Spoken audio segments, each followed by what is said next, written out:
Hi hello అందరూ ఎలా ఉన్నారు? ముందుగా మీ అందరికీ ధన్యవాదాలు.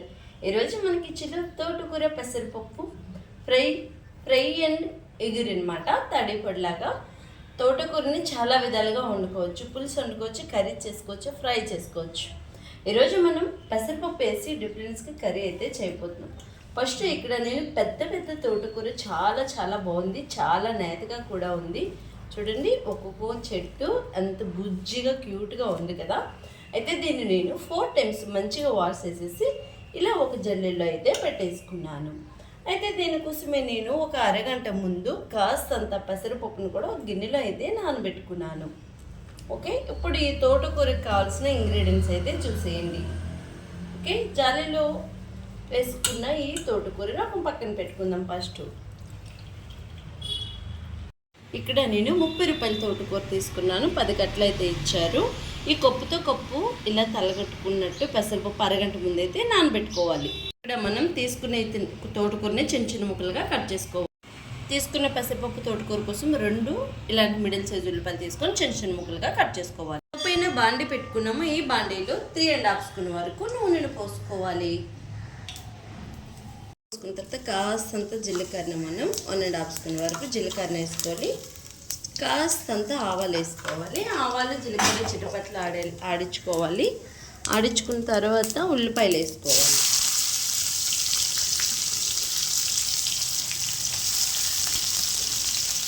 ఓకే, ఈ ఉల్లిపాయలు కాస్తంత నైట్ గోల్డెన్ కలర్ వచ్చేదాకా వేగించుకోవాలి.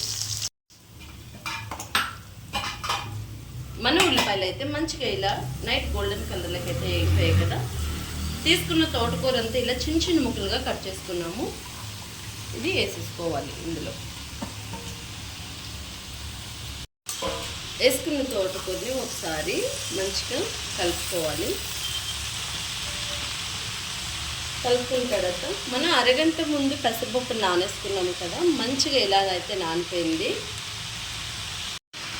నానబెట్టుకున్న పెసరపప్పు అంతా తోటకూరతో పాటు మనం వేసేసుకోవాలి. ఇలా వేసుకొని ఒక 10 నిమిషాలు మూత అయితే పెట్టేసుకోవాలి. తోటకూరలో పెసరపప్పులో ఆల్రెడీ నానబెట్టుకున్నాం కనుక పెసరపప్పుని నీరు ఉంటుంది, గ్యాస్ని ఐలో పెట్టి 10 నిమిషాలకు ఒకసారి కలుపుకోవాలి. ఇక్కడ మనం 10 నిమిషాలు అయింది కదా, పెసరపప్పు తోటకూర పొయ్యి పైన పెట్టుకుని ఇలా మనం ఒక 4 పచ్చిమిరపకాయలు 1ని 2గా చీల్చుకొని వేసుకోవాలి. ఇప్పుడు దీన్ని మనం ఆకుకూరలో కలిసేలాగా మనం కలుపుకోవాలి. ఈ పెసరపప్పు ఆకుకూర మంచిగా నానేసుకున్నాం కదా, 2 కలిపి మంచిగా కుక్ అయిపోతాయి అన్నమాట. సాఫ్ట్గా మెత్తగా చాలా బాగుంటుంది. ఇప్పుడు దీంట్లోనే 10 నిమిషాల తర్వాత మనం వెంటనే సాల్ట్ని కూడా మనం యాడ్ చేసేయాలి. ఈ కూరకి సరిపడగా సాల్ట్ని కూడా మనం యాడ్ చేసేయాలి. అలాగే కాస్తంత పసుపుని కూడా మనం యాడ్ చేసేయాలి. ఓకే, సాల్ట్ పసుపు యాడ్ చేసాక కూడా ఒకసారి మనం మంచిగా కలుపుకోవాలి. ఓకే, 10 నిమిషాల తర్వాత గ్యాస్ని మనం మిడిల్లో అయితే పెట్టేసుకోవాలి. ఓకే, మిడిల్లో పెట్టుకొని ఇప్పుడు మనం దీన్ని 5 నిమిషాలకు ఒకసారి కలుపుకుంటూ ఉండాలి. మన తోటకూర పెసరపప్పు బాయిల్ అయితే అయింది కదా. ఇప్పుడు ఇందులో ఆల్రెడీ పచ్చిమిర్చి 4 వేసుకున్నాం కనుక పచ్చిమిర్చి కాయలు.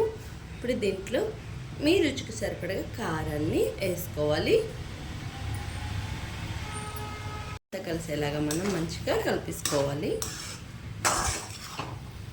సో ఈ తోటకూర పెసరపప్పు నానబెట్టుకున్నాం కాబట్టి 2 మంచిగా ఉడికి ఎగురులాగా చాలా బాగుంటుంది. తడి పొడి ఎగురులాగా అన్నంలో కలుపుకోవడానికి, చపాతీతో తినడానికి కూడా వేరే లెవెల్ ఉంటుంది. అలాగే పిల్లలకి కూడా క్యారేజీలకి ఇవ్వడానికి మంచి ప్రోటీన్ కూర కదా.